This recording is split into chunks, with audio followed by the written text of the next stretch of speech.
Hello everyone, स्वागत है इस वीक का हमारे यूट्यूब चैनल में। आज के दिन में प्रतिस्थापन विधि से दो चर वाले रैखिक समीकरण को बहुत ही आसान तरीके से हल करना सीखेंगे। अगर आपको दो चर वाले रैखिक समीकरणों को प्रतिस्थापन विधि से हल करना नहीं आता है तो इस वीडियो के माध्यम से मैं आप सभी को 100% गारंटी देता हूं कि आपको अवश्य आ जाएगा, बशर्ते आप सभी इस वीडियो के अंत तक जरूर बने रहिएगा। तो चलिए अब हम बात करते हैं प्रतिस्थापन विधि से कि हम जो है दो चर वाले रैखिक समीकरण को आसान तरीके से कैसे हल कर सकते हैं। तो कभी भी अगर आपको दो चर वाला रैखिक समीकरण प्रतिस्थापन विधि से यानी कि सब्स्टिट्यूशन मेथड से अगर आपको हल करना है तो आपको दिए गए समीकरणों को, जैसे कि आपका जो पहला समीकरण दिया गया है 2x प्लस वाई, तो यहां पे हमने लिख दिया 2x प्लस वाई बराबर 5।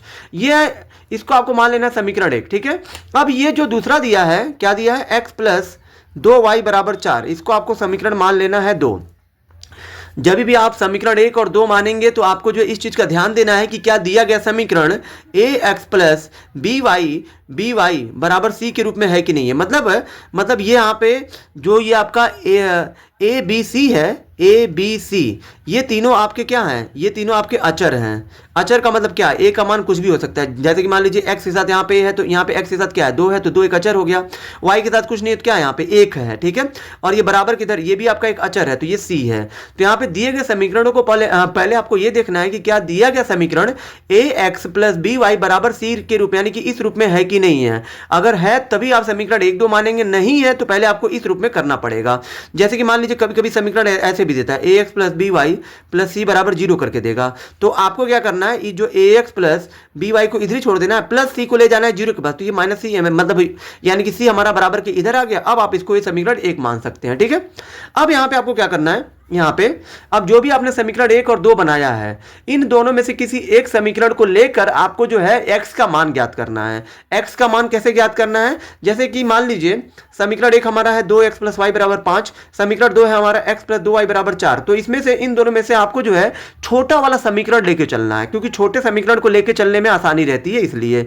तो यहाँ पे हम क्या करेंगे, यहाँ पे हम लोग जो है समीकरण 2 से समीकरण 2 से ही हम लोग जो है x का मान ज्ञात करेंगे। कैसे ज्ञात करेंगे, तो यहां देखिए समीकरण 2 क्या दिया है, x प्लस 2y बराबर कितना दिया है, 4।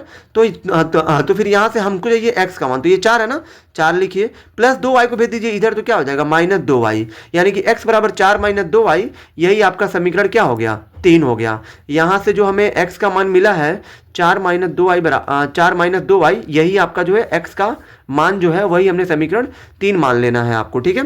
अब यहां से आपको क्या करना है कि समीकरण 3 का मान आपको जो है समीकरण 1 में रख देना है, क्योंकि जिस समीकरण से आप जो समीकरण 3 बनाएंगे, जैसे कि हमने समीकरण 2 से हमने समीकरण 3 बनाया है, तो 3 का मान आपको 2 में नहीं 1 में रखना है, क्योंकि जिससे आप मान बनाते हो, जिससे आप समीकरण 3 बनाओगे, आपको जो है उस समीकरण का मान उसी में नहीं रखना है, उसको छोड़कर जिसको अभी तक आपने छुआ नहीं हो उसमें आपको रखना है। तो 2 से 3 बनाया गया तो 3 का मान 2 में नहीं रखा जाएगा, 3 का मान 1 में रखा जाएगा। तो फिर यहाँ पे हम लिखेंगे समीकरण 3 का मान समीकरण 1 में रखने पर, यहाँ पे आपको लिख देना समीकरण 3 का मान समीकरण 1 में रखने पर। तो यहाँ पे 1 क्या दिया है, तो 1 हमारा दिया है 2x प्लस वाई बराबर ये 5 दिया, तो ऐसे आपको लिख देना है। यहाँ पे 2 है ना, तो ये 2 को ऐसे लिखिए, 2 और x के बीच में कुछ नहीं तो क्या है, गुणे का चिन्ह है। x का जो मान है समीकरण 3 में क्या दिया हमारा, समीकरण 3 ये है ना, क्योंकि 3 का मान ही हम लोग जो है इसमें 2 में रख रहे हैं, सॉरी 1 में रख रहे हैं।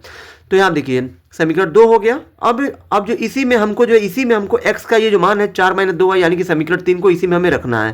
तो यहाँ पे x बराबर क्या दिया है, 4 माइनस 2y, तो फिर यहाँ पे x की जगह पे 4 माइनस 2y रहेगा, और प्लस y है तो y बराबर में 5 है तो 5 लिख दीजिए।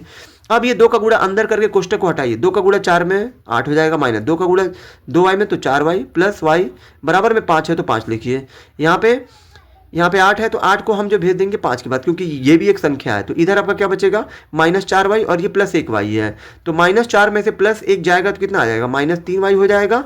ये 5 है तो 5 लिखिए, प्लस को ले जाए इधर हो जाएगा माइनस, और 5 में से 8 गया तो 5 में से 8 है, 5 में से 8 नहीं जाएगा तो उल्टा घटाएंगे, मतलब 8 में से 5 जब जाएगा तो माइनस का चिन्ह लगता है। जब हम लोग जो उल्टा घटाते हैं तो माइनस का चिन्ह लग जाता है, माइनस से माइनस खत्म, 3 से 3 एक बार में, मतलब यहाँ पे y का मान कितना आ गया, y का मान 1 आ गया, ठीक है। अब यहाँ पे आपको क्या करना है कि यहाँ पे आपको लिखना है यहाँ y बराबर 1 y बराबर 1 जो है समीकरण आपको जो है किसी में भी रख देना है।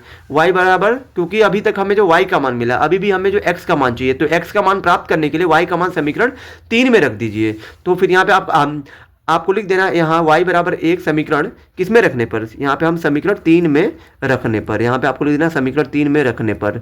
तो समीकरण 3 हमारा क्या दिया है, दिया है x बराबर 4 माइनस 2y। तो यहाँ पे x है ना, तो x बराबर x ही लिखिए, 4 माइनस 2 और y के बीच में यहाँ पे कुछ नहीं, तो क्या है गुणे का चिन्ह, y का मान कितना आ गया 1, तो यहाँ पे y का मान 1 रख दीजिए। ये 4 है तो 4 लिखिए, माइनस 2 एकम 2 और 4 में से 2 जाएगा कितना आ जाएगा 2, यानी कि x का मान कितना आ गया, x बराबर यहाँ पे देखिए 2 आया तो 2, यानी कि हमें जो इस जो समीकरण को हल करने का मतलब ही यही था कि हमें जो x और जो है y का मान प्राप्त करना था। तो फिर यहाँ पे आपको लिख देना आता x का मान 2 और कामा y का मान हमें कितना मिला, y का मान 1 मिला है, तो यहाँ पे आपको y का मान 1, और यही दोनों हमारे इस प्रश्न के उत्तर होंगे। आई होप कि आप सभी को ये वीडियो बहुत ही ज़्यादा पसंद आई होगी। अगर आप हमारे चैनल पर नए हैं तो हमारे चैनल को लाइक, सब्सक्राइब और शेयर जरूर करें, जिससे आने वाली वीडियो की नोटिफिकेशन आपको मिलती रहे।